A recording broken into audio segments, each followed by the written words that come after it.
Election नाही, पण मला बोला असं वाटतंय तुमच्याशी. मला माफ करा, मी बोलू का नको बोलू? म्हणजे मला वाईट वाटतंय. मी या देशासाठी काम करते. मी कोणत्या एका धर्मासाठी एका समाजासाठी नाही काम करत. जे गरीब आहे मी त्याच्यासाठी काम करते.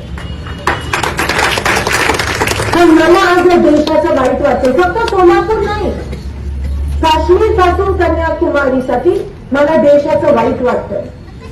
कारण का आपल्या देशाचा कणा, आपल्या देशाचा आत्मा सर्व धर्म समभाव आहे. आपल्या देशाचा आत्मा संविधान आहे. कधी जात पात मानलं नाही, कधी नाही धर्म मानला. आपल्या मंदिरात ठीक आहे, लग्न करायचं असेल ठीक आहे, पूजा करायची असेल ठीक आहे, पण इलेक्शनमध्ये, राजकारणामध्ये, धर्मामध्ये राजकारण आणायचं नाही आणि राजकारणामध्ये धर्म आणायचा